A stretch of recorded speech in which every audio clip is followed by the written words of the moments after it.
few days ago I cleared some smaller trees out of the forest to make way for bigger trees to be able to grow better, quicker.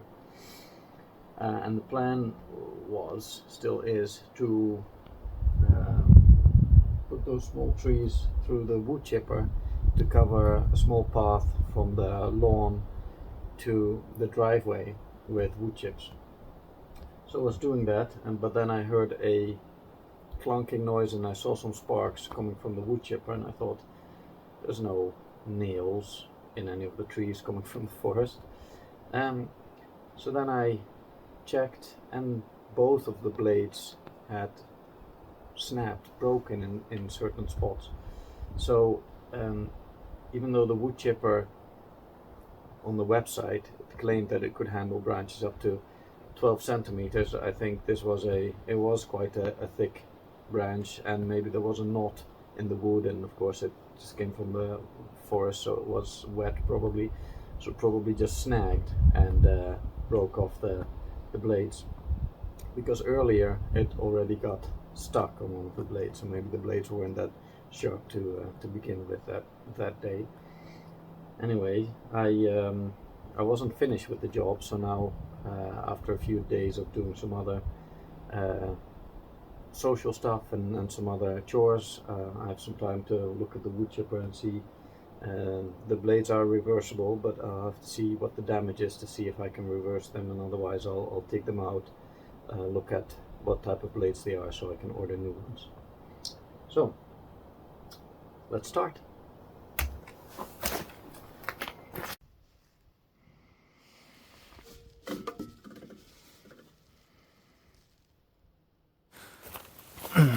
First I have to see if I can get the bits of blade out.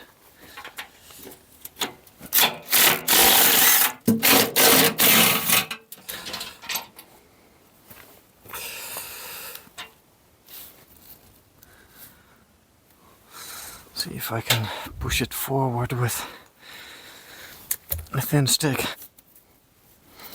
don't hear anything rattling around, but I'm quite sure that the big piece of blade must still be in here. Maybe it did fly out. Just worried if I assume that it's not in there and I reverse the blades, that it's just going to snap again, because it's going to hit the remaining pieces of blades. But it looks like the only way to get under there is to disassemble this belt drive. What's the plan here? Is it just to assume everything's out? I mean, can't see anything, I didn't hit anything.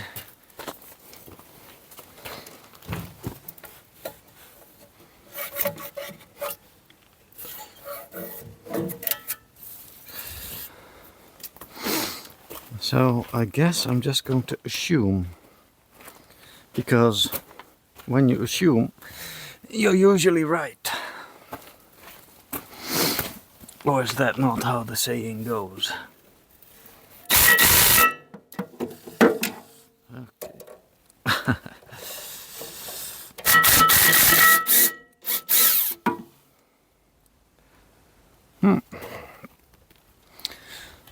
Cheap Amazon products that break, part 265.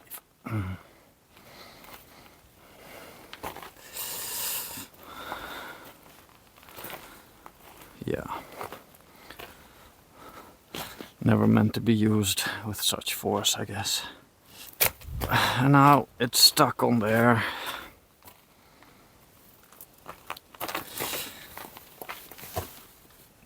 Because why wouldn't it be? No, don't go in. There we go.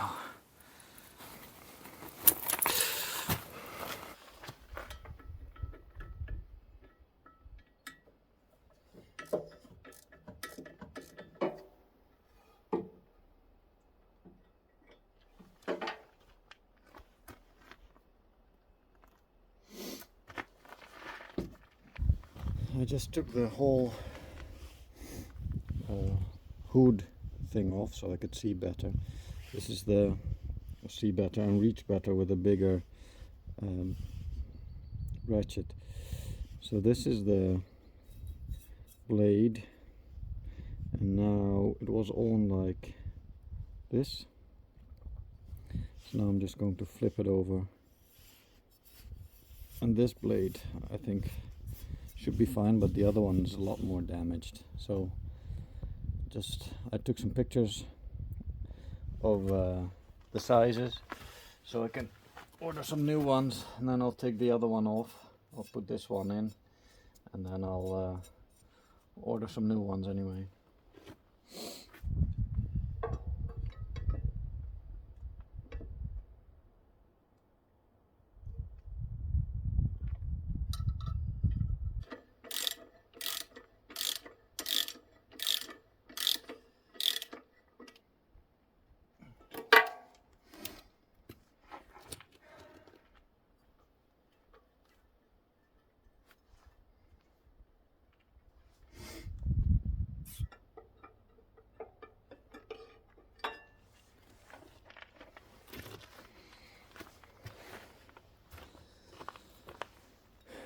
Yeah, so with only that much left with these two bolts,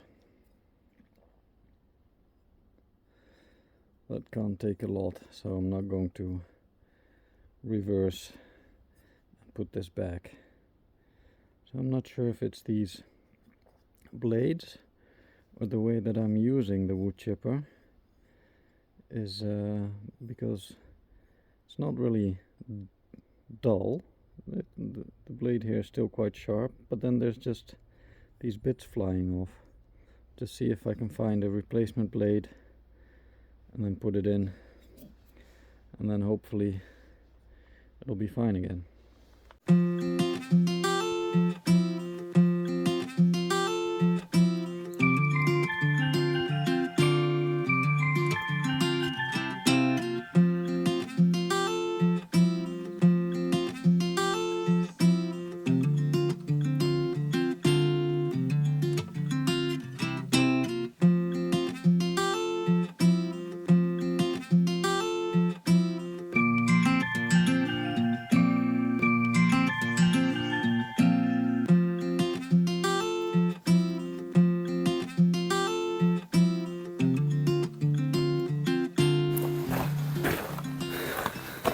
It's been about a week and I received my package of the replacement blades that I ordered, and here you can see the old one, which to my judgment is quite in need of replacement, and then this is the new one, and they are exactly the same, so that's good.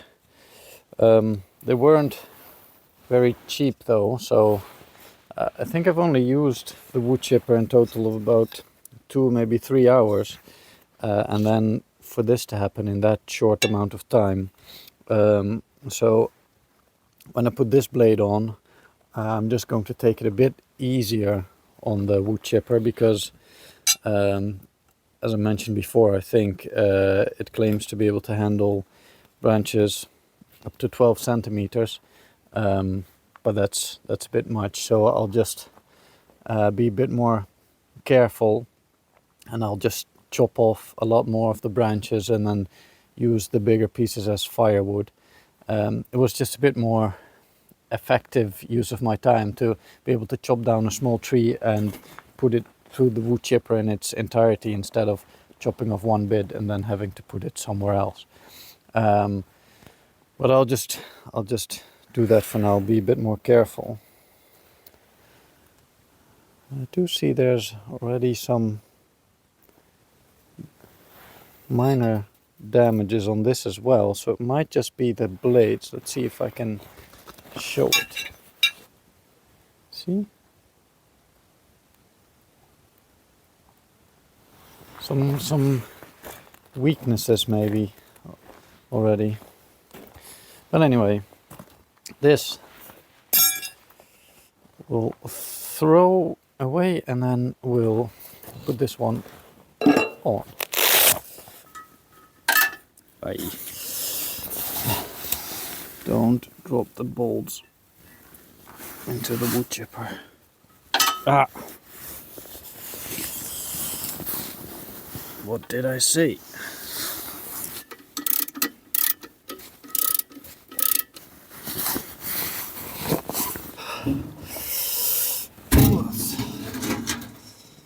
Let's see if I can get this on my own.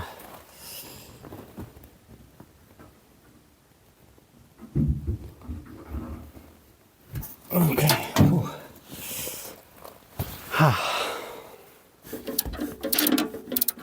Okay.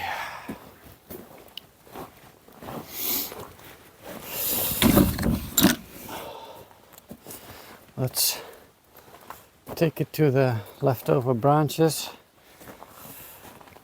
and see if it cuts without breaking this time. Let me move this before I forget and someone cuts themselves.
Let's look at the blades.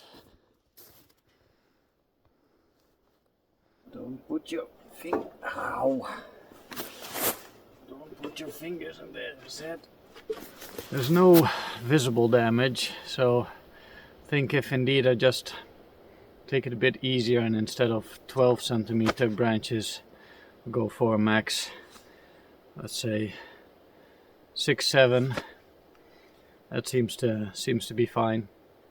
Just to also be when I put in a big branch tree that you could hear from the engine that it was struggling. So then the blades might spin a bit slower and the force on them might be a lot higher. So I think this will still work fine, and then I just have a bit more firewood.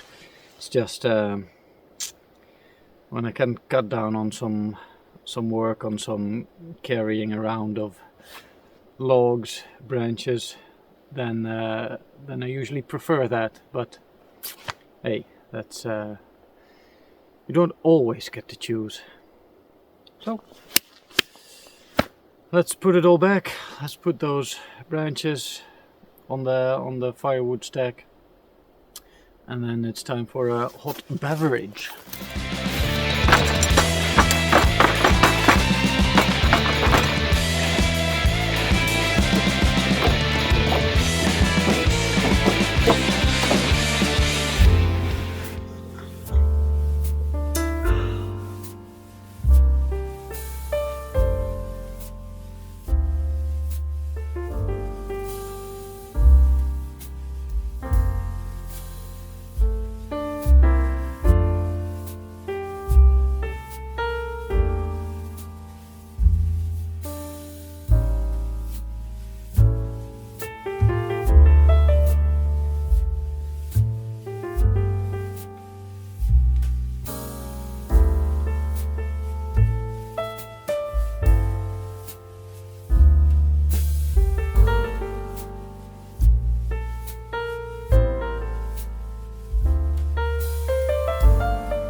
hunting, I think it's quite important that as much of the animal gets used as possible, and there was a bit of meat that none of the hunters wanted, so I took home with me. I already prepared it once, and now I'm going to prepare it again. It's tongue.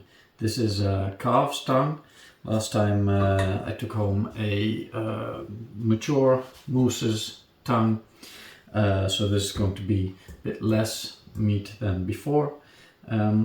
But we're going to have some simple instant noodles this evening, but with some added vegetables and some added meat, and this time it's going to be tongue. So it needs quite hello Hanky. So tongue needs quite a long time to cook. So I'm going to be adding some water and keeping a track of how much water I add. So that's about 2 liters of water, and then I think we're going to add a teaspoon, 1 teaspoon of salt for every liter of water. I'm also going to be adding some peppercorns, just a few, and then I'm going to be adding some cloves that I will stick into a bit of garlic. Just going to peel 1 clove of garlic. There we go. And then I'm going to stick in about 4 or so whole cloves. So we have a nice bundle, and we're just going to toss that in, and then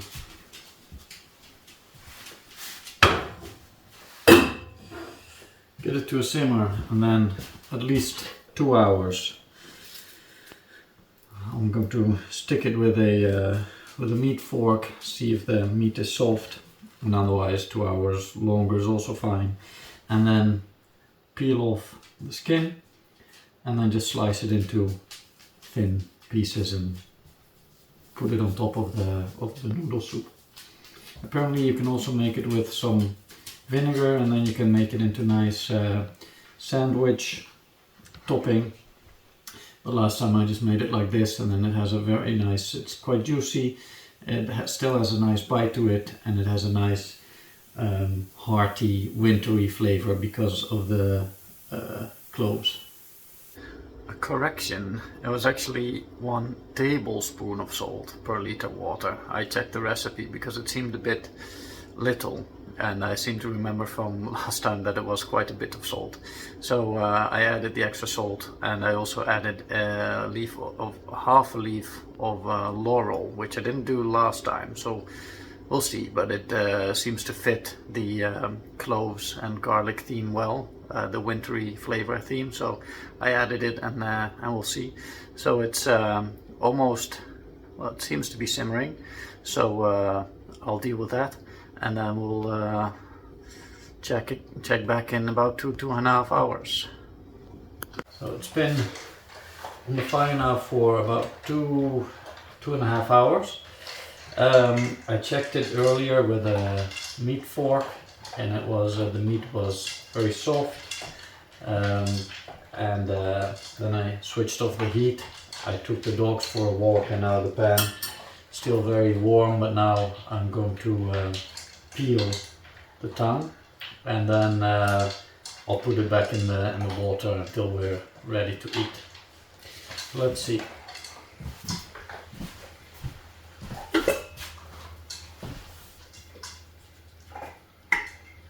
So almost no resistance when going through. Of course it's going to be very hot to the touch now, so we'll just let it cool down for a bit, because it needs to, from what I've heard, it still needs to be warm when you peel it, otherwise it's difficult. Not that it's very easy to peel it when it's still warm. So I can only imagine how difficult it is when it is cold. A bit impatient.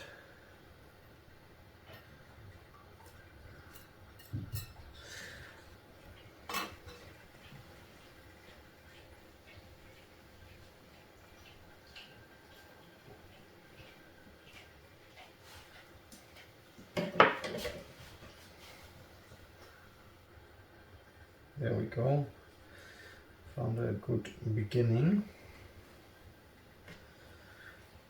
I think there might be a lot of people that think the idea of eating tongue is a bit, I don't know, strange, maybe not necessarily scary, but not tasty anyway. And I can totally understand that. Last time we ate it, it was the taste was very nice, but there's just this idea in the back of your head that it's tongue and it's not something you're used to eating. But then again, you eat lots of other things, especially meat things, that if you might see how they are prepared or where they came from, you might have the same idea. So I think it's worth it to kind of get over that feeling, because it is a very nice piece of meat. It's very succulent and yeah, tasty.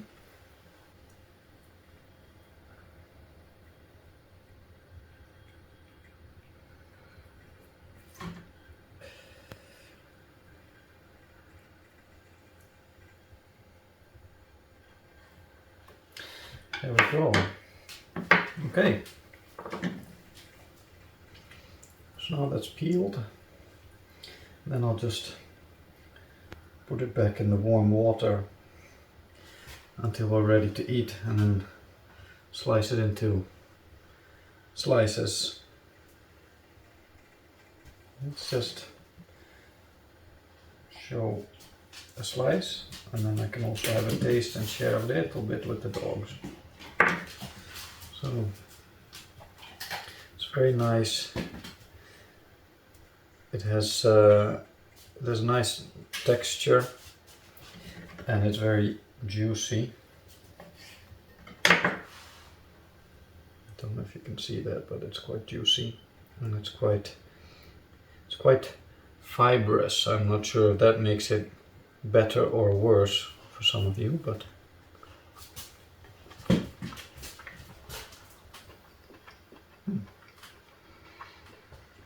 lovely. I'll have another bite and the rest I'll give to the dog. There's one already waiting here.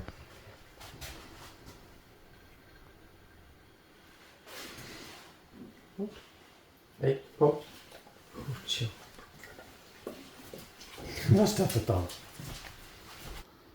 Loki is een touche. Oh no. It was just a bit new, but now it's gone.